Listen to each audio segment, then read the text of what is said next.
Hey, welcome to Happiness Matters, the show where our guests share their stories to inspire you, encourage you, motivate you, and so much more.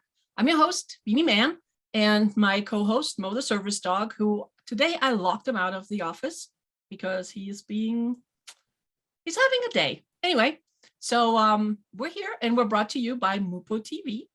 Make sure you stay tuned for the newest episodes every Friday at 7 p.m. Eastern on Mupo TV. That is mupotv.com. And you can also catch our replays as well as many, many other awesome shows. And that's again, mupotv.com, www.mupotv.com. It is my absolute pleasure, as it always is, to introduce to you one of my wonderful friends, Brenda Martinez. Hi, Brenda. Hi, Beanie. I'm so glad you're here. Thanks for joining us. Oh, I'm happy to be here. Wonderful. Hey, why don't you tell us a little bit about you, who you are, what do you do, and why are you so awesome? Oh, gosh. I am, let's see, there are so many things that I am. I am a mother of two and a stepmom of two others, so a mom of four. I have 8 grandchildren, 2 great-grandchildren. Wow. I had no idea you had great-grandchildren. Wow. I know, is that crazy or what? Mind blown. I am a business owner. My business is Soul Deep Life, and it encompasses a lot of modalities. Just because, for one, I get bored. For another, there are just so many wonderful things out there to help people with. My foundation is in Reiki. I'm a Reiki master teacher. I also have been doing Akashic readings for quite some time. And throughout all of that, I've discovered that, oh, guess what? I'm psychic. Who would have known? Shocking. And I also do emotional body readings and card readings, coaching, which kind of encompasses all of that. And then some of the fun things that I do is also birth chart readings, astrology. Only I got to tell you, my astrology is different than the mainstream astrology. Yes, it is. I can attest to that. My mind was blown when you did mine. It is, I use the 13 signs. I use true sidereal astrology, which is taking account to where the things actually are in the sky, instead of going, hey, this pretty little pie, we're going to divide the sky up into this because it all fits nice and works mathematically. Guess what? Sky isn't divided that way. Say what? Because our stars are different sizes. You know, Pisces is a different size than Virgo is, and Virgo is a different size than Aries is. And when you take that into account, it moves things a little bit, but it moves it to a really fun, correct way to do it. So I love that. What makes me awesome? That is a good question. I think that's a combination of this wonderful world in life. I think part of what makes you awesome is because you are so authentic. Thank you. You're welcome. You really are. And I love every time we get together for coffee or lunch, it's like, yeah, we schedule an hour and 3 hours later, we're like, ooh, we have to go now. This is true. Conversations do flow well. They sure do. They sure do. I love that. And I can't even remember how we met or when we met. I do. Oh, you do? It was the Black Women's Chamber of Commerce in your previous life when you were still doing real estate. When I did that mortgage thing. Yeah, the mortgage stuff. Really, And I was jumping out of my comfort zone. At that time, I didn't have all the modalities under my belt that I do now. I was kind of searching of what I wanted to do and where I wanted to be when I grew up. And I'm still searching for that, but that's a whole other story. But I think we never stop looking, really. We do things that work for us now. And it's like, oh, this is awesome. Let's do this, and then it's like, oh, something new comes along that helps us grow. And from the outside looking in, it looks like we're jumping from one thing to another. I look at it, it's like, no, this is just part of the stepping stones to get to where I want to go. And I think we kind of all do that to where we want to go. It's like, oh, stepping stone. and sometimes they're just small and sometimes they're huge. And And they're sometimes all they tools in seem, our tool belt. right. And sometimes they seem like they have nothing to do with anything that we're doing. But then looking back, it's like, oh, I am That is so so glad true. that this happened, right? Yeah. I There's love nothing in my past that I truly regret happening, even the bad stuff. It's all brought me to who I am and where I am today. And I'm grateful for all of that. Nice. I love that. I love that. So we're going to take a quick commercial break. And when we come back, Brenda will share a little bit about her story with us. So stay tuned. Okay. We'll be right back.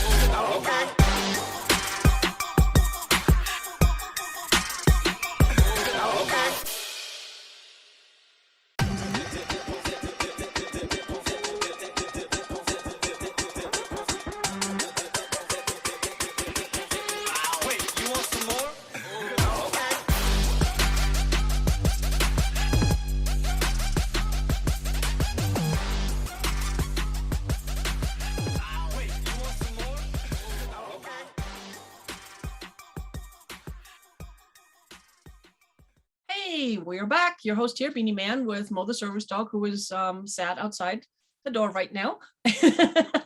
And my wonderful guest, Brenda.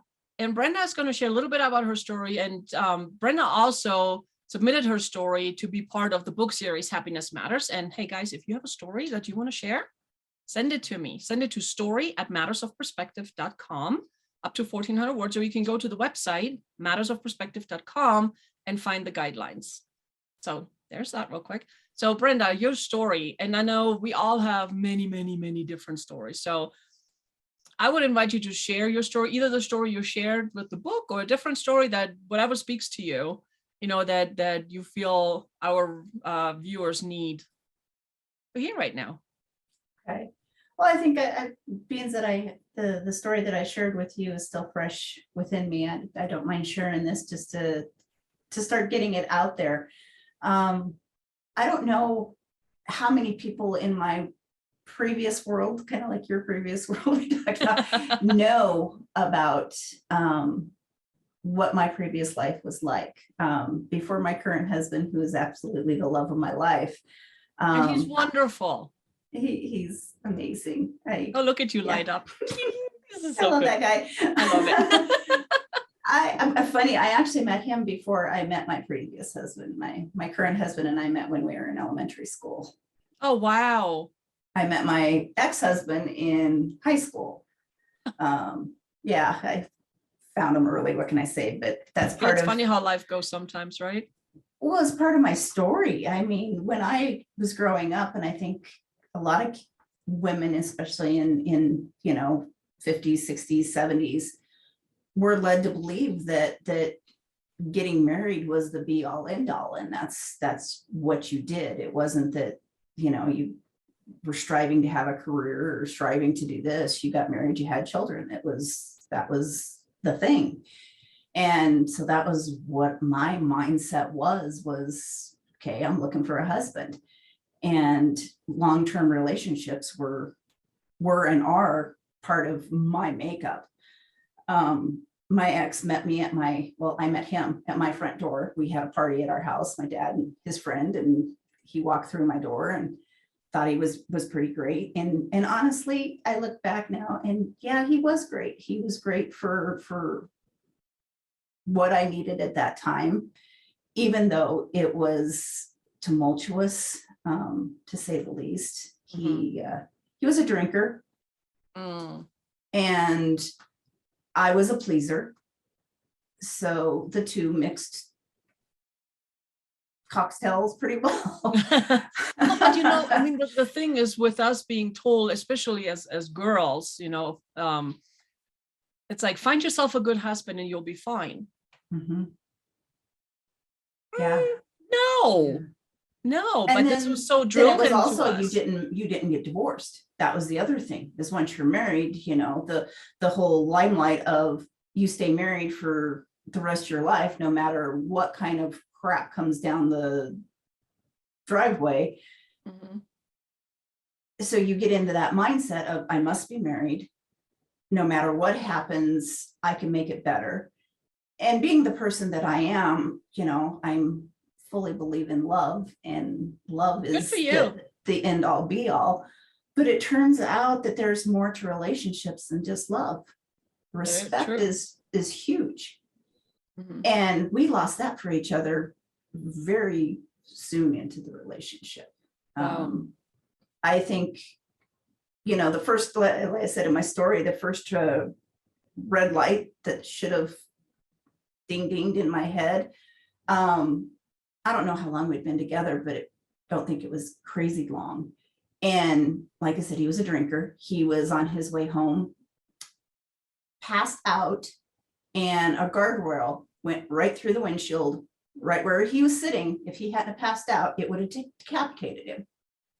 He got out of the car, walked home, didn't even know it had happened until the police came to his house the next Oh my day. gosh, so he was like completely blacked out? Oh my gosh, I have chills. Yeah. That's just insane. Yeah. And did that make him stop drinking? No. He's Because nothing happened. no, he's drinking till today. I'm just weeks ago, I found out that he was in the hospital because he fell downstairs because he was so drunk. But Oh, wow. you know, with all of that came all of the, I look back now and know it was abuse, but at the time I had no idea. I had no idea that verbal and actions.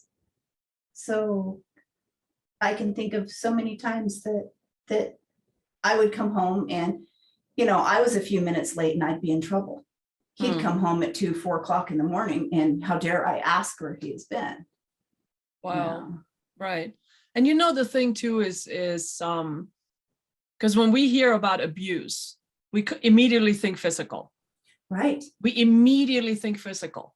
Mhm. But abuse is so much deeper, and there's so much more.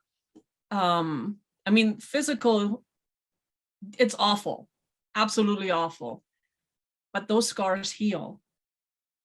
But the mental abuse, the verbal abuse, to me is, because I experienced both growing up. Mm.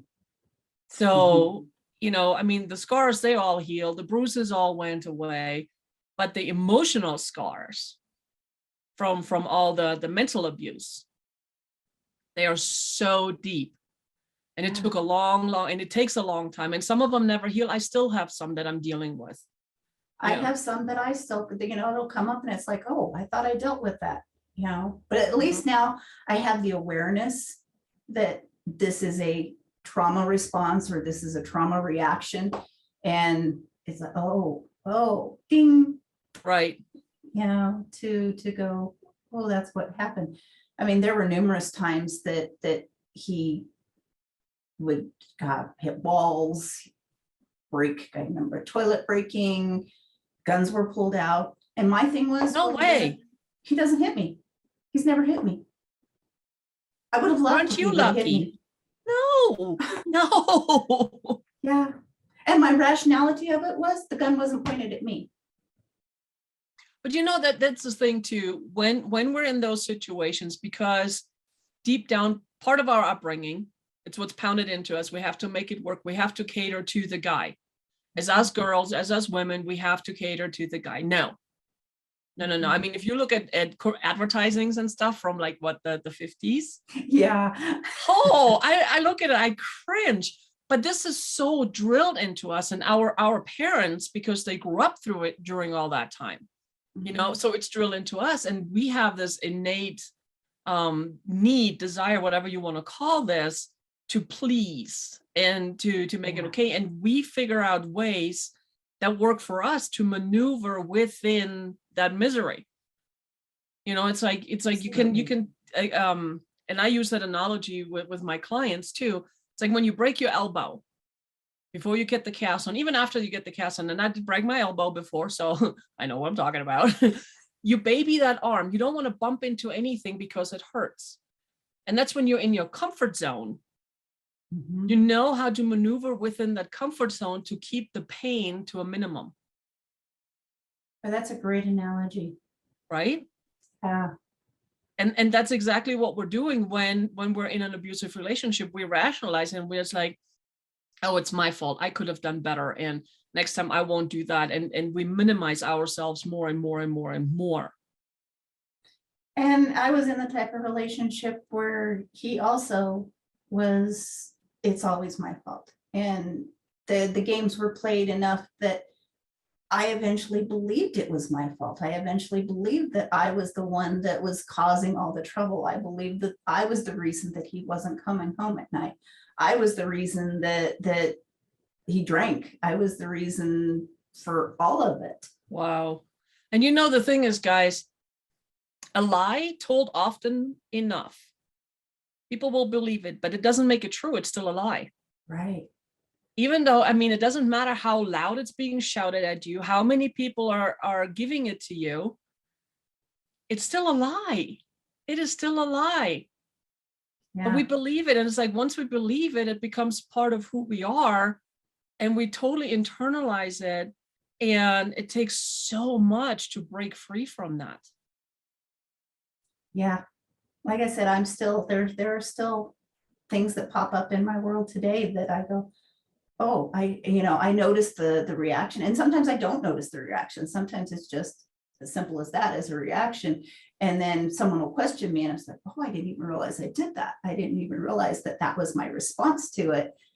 Oh, look at that. That was from here. It doesn't happen near like it, did shortly after we had separated.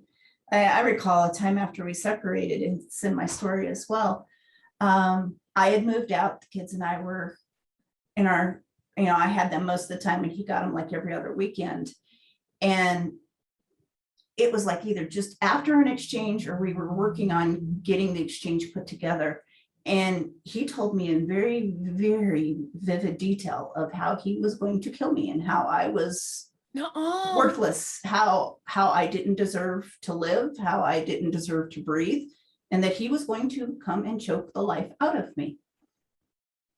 I can't even fathom And how you must have felt and what that must have done to you. It was surreal. It was one of those, thank goodness I was living in Woodland Park up in the mountains here in Colorado. He was down in Colorado Springs. So I knew he wasn't coming to get me right at that second. At least I didn't in my brain at that moment, believe that he was anywhere near there. I'm trying to think if that was before cell phones. Pretty sure that was the home phone time. So I knew he was down in Springs. It was a minute ago. Yeah, it was a little hot minute ago. I go, those things haven't been around forever.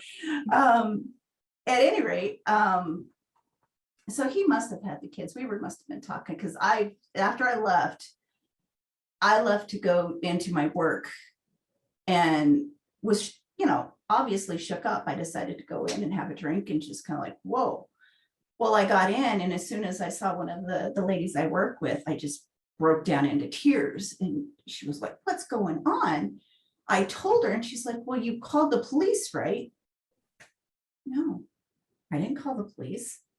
I was so used to those kind of interactions, not necessarily threats on my life, but the volatile conversations that it never even crossed my mind that that was something I should do. Wow, that's scary. That's really scary that you were so numbed by all that verbal and mental abuse that threat really, it's one of those things. Yeah. That's scary. That's sad. Yeah. It was a turning point though. That was one of those that another one of those that I go, I'm glad it happened because he was able to get some help. And I realized that saying something to someone else was an okay thing to do because up to that point, I had pretty much kept it to myself. My family didn't know. Just a few close friends knew. And that was it. Right. Everybody else in the world thought that everything was fine. Everything was good. Wow. Hey guys, we're going to take a quick commercial break. And when we come back, Brenda will tell us how she turned the whole thing around and got out and blossomed. So stay tuned. We'll be right back.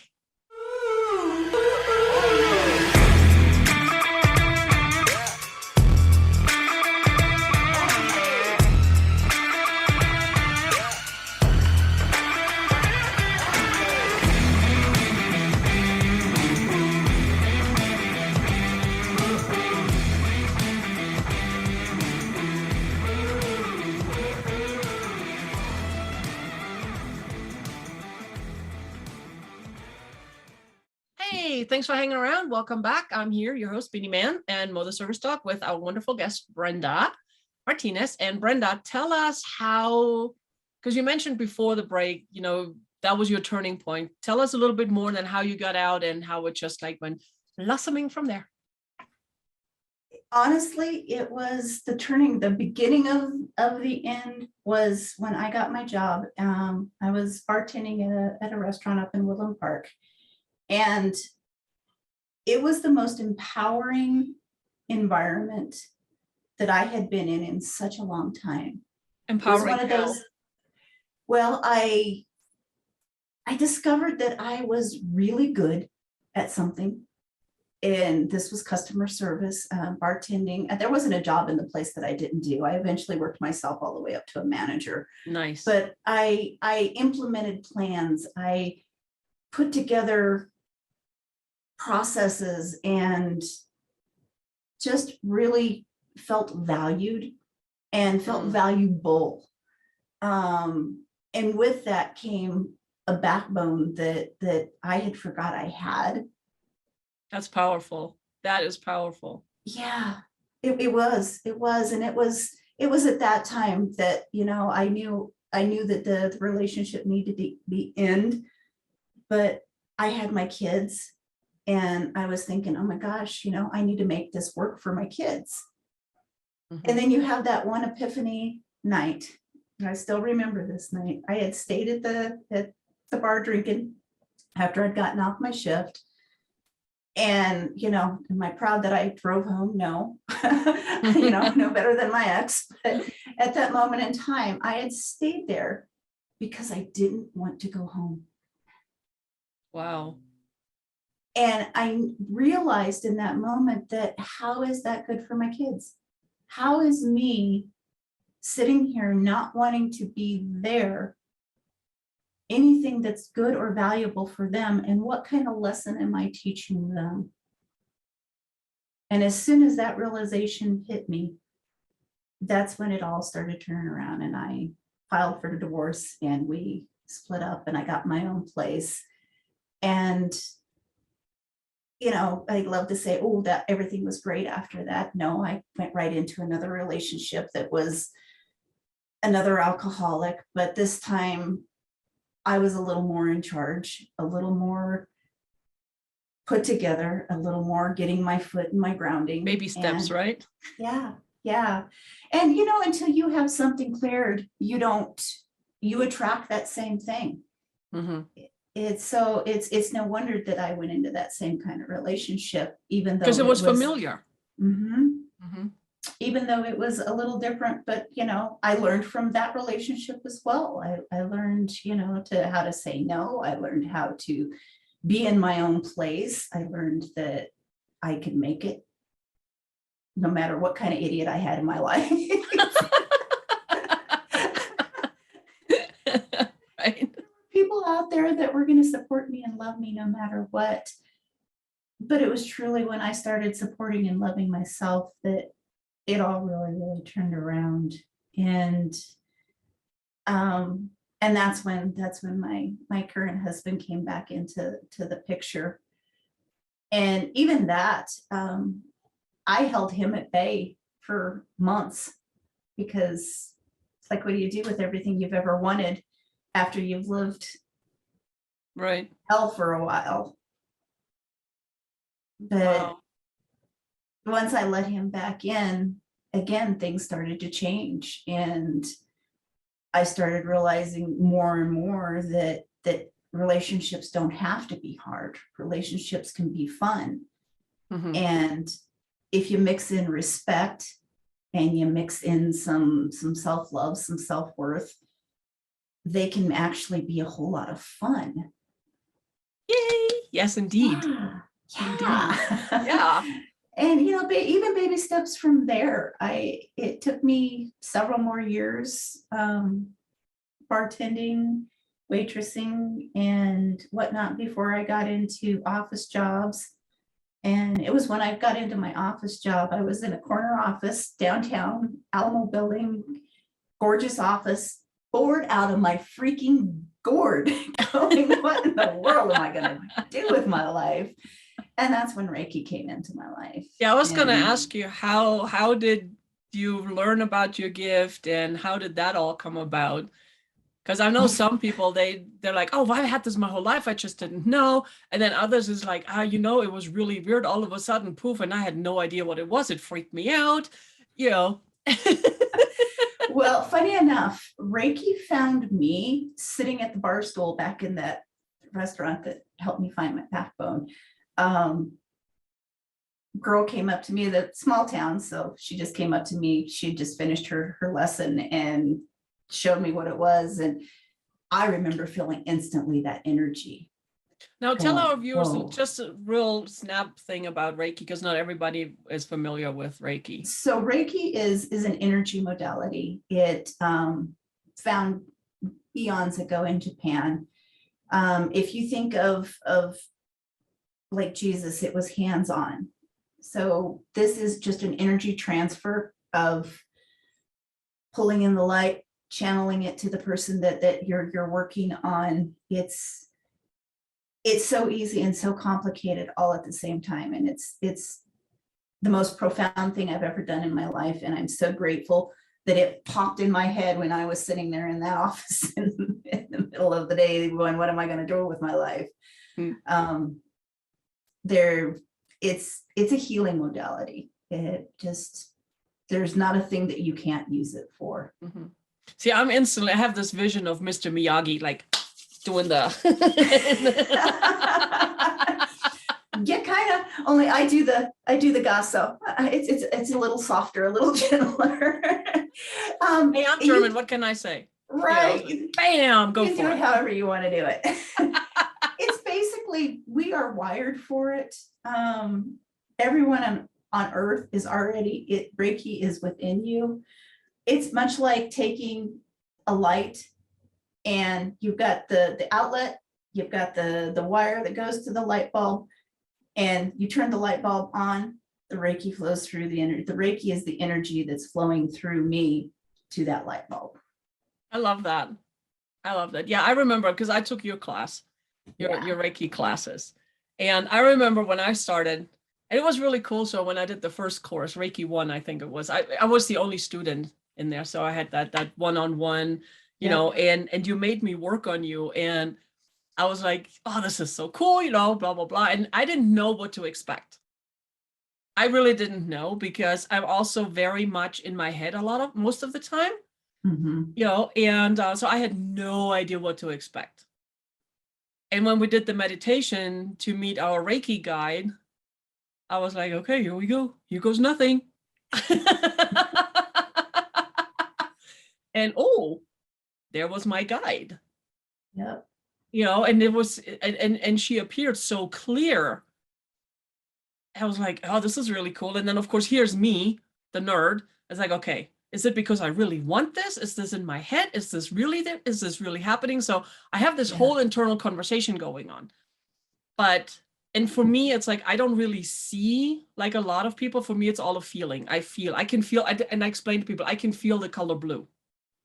Right? Yeah. So I was like, is this real? So I was like, okay, I'm just going with it. And then I got to work on you, and you said, well, and when you feel the release, you move on. And I'm going like, oh, crap.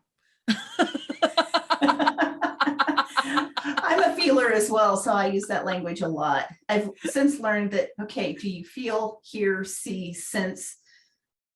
What is your thing to move on? But yeah, I'm a feeler as well. That because like I said, when she put her hands on me, I instantly felt that surge of electricity go through me. Mhm. And that's something about the classes that always amazes me too, is how when we do the attunement. So like I said, it's already in your body. It's just a matter of aligning you to have that energy work for you, and how quickly it works. I mean, you were able to work on me that quick. I know. And it's like, and you had back pain at that time, I remember. But you didn't really tell me until after I zoned in. I was like, there's something going on here. I had no clue. I was just like, doing the thing. But my hands were just tingling. And, when it released in your body, whatever it was, it's like instantly stopped in my hands. I'm like, oh, well, I guess it released. Moving on. I tell everybody Reiki was my gateway to the woo. I had instances of things that happened, but I never gave them a whole lot of thought, or if I did give them much thought, it was to go, okay, that's not real, or poo-poo them away, because the background that I had of I didn't want to be bad. I didn't want to do things that were against my religion. I didn't want to do things that were against this, that, or the other thing. So it took me a while to learn to open up my gifts. Mm-hmm. But by the time I got through Reiki 3 and definitely the master teacher, there was no denying that I had all the players except for the taste. And I tell my guides all the time, I don't want that one. I'm good with not tasting anything. You can keep that. Fine with not knowing. Yeah, you can have that one. But I found out that there's a thing, it's clear knowing. And I've had that my entire life. I just thought everybody else had it. So sometimes when we have gifts, we don't realize they're gifts because they're just so commonplace. It's like, well, what do you mean you don't know? How do you not know that? Are you Well, it's not just that, right? And it's not just that they're like common for us, but they are poo-pooed upon by society. Yeah. So it's instilled in us that it's bad. Yeah. It's not. There's nothing bad about it. It's a gift. Yeah. It's a gift. And I don't care what your belief system is. It's agree. A gift from whatever hierarchy you believe in. That's a gift that you were given. Embrace it. It's taken me, I've been a Reiki master teacher for 13 years now. And as of the 8th, I will be done Reiki for 14 years. And I go, nice. Oh my gosh, where did the time go? But from that, I've learned that like I said, I have all of these clairs. And it took me up until probably 4 years ago, 3 years ago, I actually came out as a psychic. Most of my friends went, we knew this. I'm like, you knew this? I didn't know you know that. I thought I was being all stealth and hiding. No, people knew. But in the business world, there's you have the woo business and you have business, and they don't seem to like to blend. I think they blend beautifully. And I agree. Once I fully admitted who I am and have owned the beautiful gifts that I have and the beautiful gifts that I get to share with others, business has been incredible. And I feel so blessed that I get to do what I get to do for a living. I get to change people's lives. I get to, and I there are so many times that I'll be, either doing a Reiki session or doing an emotional body session, and emotions come up in there. And the amount of women that I see that have had abuse in all forms, physical, mental, emotional, that I get to pull from the reserve of where my past was to go, hey, look, what if you look at it this way?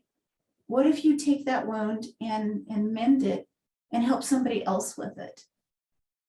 And that's what makes me so grateful for everything that I've been through. All the relationships that I was in before the one I'm in now led me to here so that I can help someone else go through this and realize that you can come out on the other side. You can be and do and have a life that is wonderful.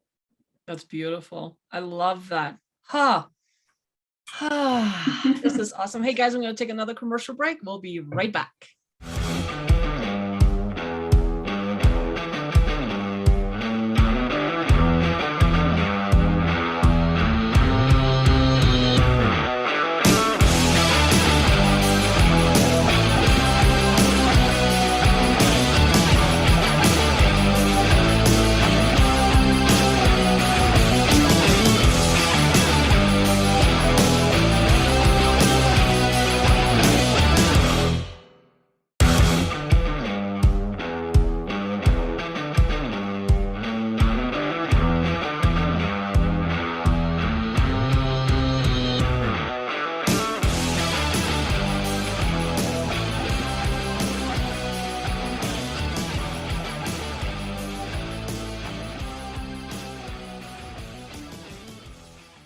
Hey, welcome back.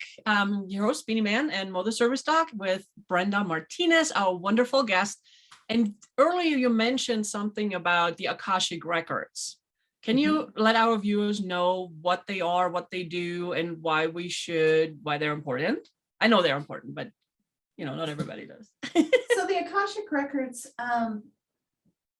they're a place within us, and they're a physical place in the fifth dimension. And what they are, if you've ever heard of the Book of Life, if you're on the religious sect, is the Book of Life. It's where everything that a soul has ever done, ever thought, ever been through is recorded in this book.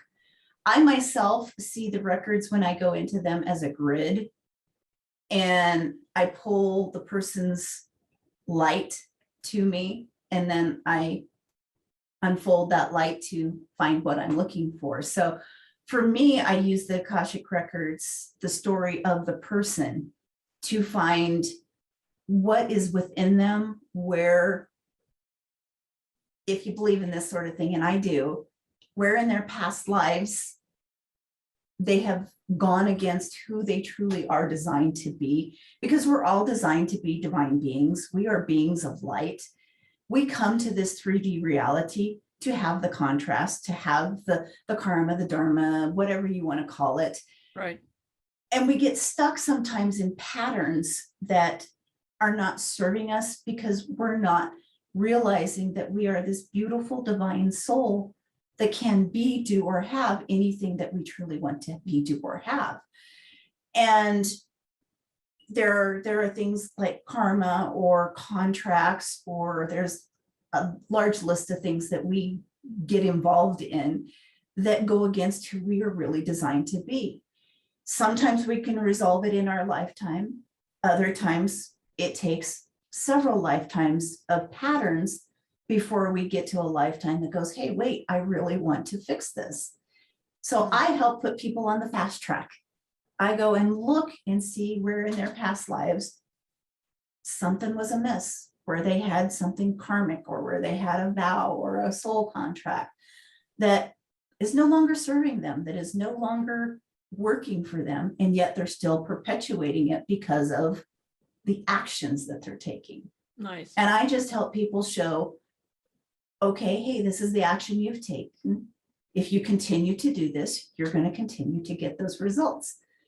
Or if you can be aware of, now this is what you've been doing, these are the things that have happened in your past, how do you want to flip that script and move forward? And that's the thing I like about the modality that I do more than anything, is it's taking accountability of going, okay, yes, we're going to clear this, but you continue to do the stuff, you're going to continue to get the stuff. Well, I mean, what goes around comes around. You keep doing, I mean, what is it, the definition of insanity? Keep doing the same thing, expecting different results. Yeah. Right there. And the crazy thing is we do that lifetime after lifetime. It's not just this week to next week.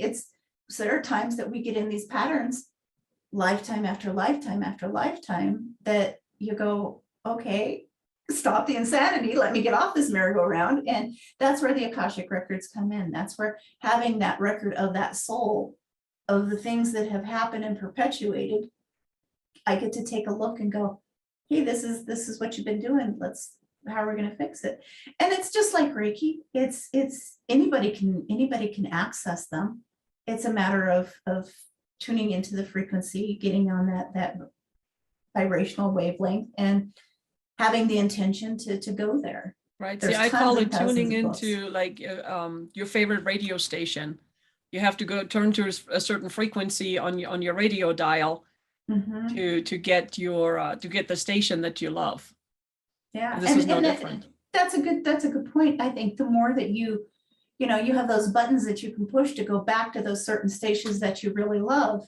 Well, the more you go back to them, the more you don't even have to remember, because you know that 98.9 or whatever is right there, 90 is right there. And it's the same thing with Reiki, and same thing with Akashic, that, okay, well, I have visited my intuition enough. I have visited this energy enough that it's familiar. So it's easier for me to get there. Mm-hmm. When I first started reading the records, I can't even believe I actually passed the year that I did, because it was probably one of the hardest courses that I've ever done. But I think it was a lot to do with that I didn't believe in my abilities at that time. Right.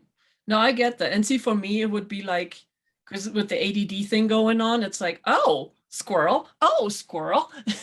I would start at one point. It's like, yeah, let's explore this. And then I end up, who knows where, who knows when, and it's like, oh, wait a minute. Why did I get this started here? It's like, oh, yeah, I have to come back to this. Yeah. So, but not this is awesome. So, hey, Miss Brenda. Yeah. Since this is Happiness Matters, the show, how do you define happiness? And what do you do to add to your happiness? And no, even though you love your job and you love what you do, you cannot use that. Okay. Well, happiness is a state of being. It's not a destination. It's being able to be aware of even the most little things that bring joy to your heart. I like this morning. I mean, I have this beautiful light catcher in my office, and it brings rainbows into my room, and that's joy. Love it. That's happiness. Love is happiness, and when you walk around with that in your heart, just as a being, that's happiness. I love that. It's so much of a thought and so much of a personification. It's something that I embody on as much a regular basis as I possibly can. And it's not that happiness is the be all end all, which it kind of is, but it's so much of a mixture of knowing that when you have the lows, that the happiness is even that much better, because I get to choose when I go there. I love that. Ah, that's beautiful. To me, happiness is in the heart. Yeah. It's a decision, it's a choice, it's a feeling, it's all of what you talked about. That's beautiful. I love it. See, that's why you and I are friends. Yes. So what do you do to add to your happiness, to raise your happy meter? It's awareness. It's awareness of what makes me happy. When do I feel happy? I feel happy when my cat purrs on my lap. I feel happy when the rainbows in my room are there. I feel happiness with my neon flamingo in my room. It's the little goofy things, a great corny joke, and laughter. Laughter is probably one of the things that I say I'm grateful for more often than not. When I do my grateful list, laughter is one of the top things up there, because when you're laughing, you're happy. Right. To me, laughter is like the ultimate expression of happy. Yeah. The ultimate outward expression of happy. And if you think about happy as well, it's a smile. Mm-hmm. You put the smile on your face. It's kind of hard to be sad if you're smiling. Well, fact is, you cannot be happy and sad at the same time. You That's cannot very be true. happy and angry at the same time. It doesn't happen. You're No. one or the other. And you can be sad and put a smile on your face, and the next thing you know, you're going to have those feelings of happiness because you've decided to put that right Right. there. And I love to share my smiles. That's something else that I do. That's And you have a beautiful smile, and I'm glad you are sharing it. Because you know, smiles you are find somebody. contagious. They are. Smiles You are find contagious. I love somebody it. that's doesn't have a smile, and you smile at them, and 99.9% of the time they smile back at you. Mhm. And here's a really cool thing too about smiles. It's a universal language. Yes. No matter where you are in the world, no matter what your belief system is, no matter what, smile. Mhm. Everybody understands a smile. Yeah. Try it. Try it sometime. Just walk into a store And just smile. and just smile. Smile the whole time and watch how many people start smiling back at you. I Mhm. love that's one of the games I play sometimes. Airports, I'll do that in airports too. Right. Because people are so stressed in airports. See, I love to travel. So I'm one of those that I have great experiences when I go travel. And I'll smile. And people start, you notice people start smiling. They look at you and they put a smile on. And so that brings happiness to me too. I love that. No, and smiling is so awesome. And here's what's really awesome. It costs you nothing. Yeah. It costs you nothing, but it makes such a difference for you, for the people you're smiling at. I mean, it's huge. I'm a huge proponent. Is that proponent fan? Yeah, I think so. Hey, English is my second language. My story, I'm sticking to it. But no, I mean, I'm all about smile and be kind. It costs you nothing, Yeah. zero. But the impact it has on you and the other person, and Mhm. it's phenomenal. It is absolutely phenomenal, and I love it. So Well, they keep say smiling, Miss one Brenda. person can't change the world, but I say yes, you can. You smile at somebody, and that person ends up smiling at somebody. It's just like lighting It's that a candle. ripple. It's a ripple effect. It's a ripple. It's like, and you know what? Yes, you can change the world one smile at a time, Exactly. one act of kindness at a time. And I have people's like, oh, when I do something, they're like, oh, that is so awesome. How can I repay you? And I said, don't repay me, pay it forward. I do that as well. Pay it forward. Just pay Yeah. it forward. And you never know where that ends up, and we all do that. It makes a huge difference. Yeah. Oh, this is so awesome. Hey, Miss Brenda. Yeah. If people want to get a hold of you, what's the best way to get a hold of you? I am on Facebook at Soul Deep Life. What is My it? website, Soul, like the soul. SOUL, the soul, Mhm. Soul Deep Life. And then my website is www.brendaleemartinez.com. And those are probably the two best places to get a hold of me at. I love it. So what next big thing do you have in the shoot that you want to share? Anything? Oh, gracious. Other than coming up, being published in the upcoming book, Happiness Matters, I am working full-time in my astrology business. I'm working full-time in my Akashic and Reiki business.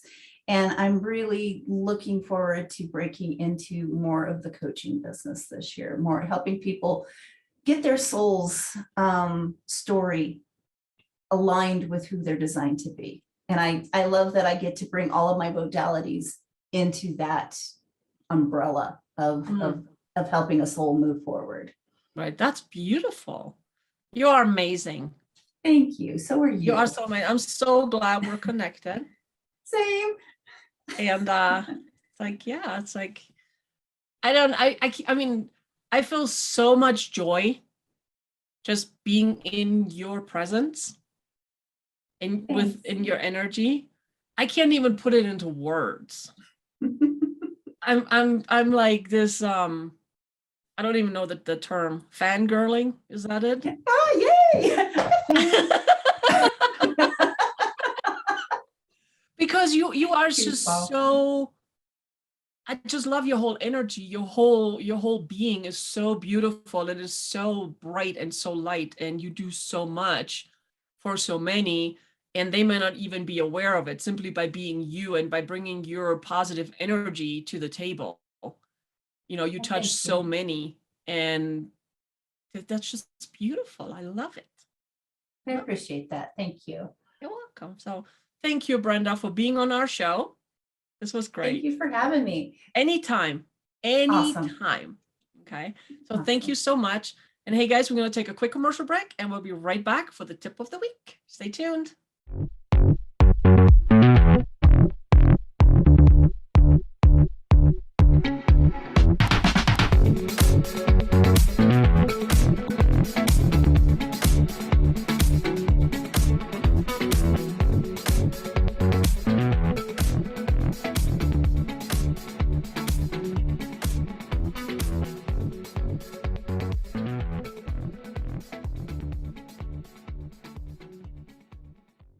Hey guys, thanks for hanging around for the tip of the week.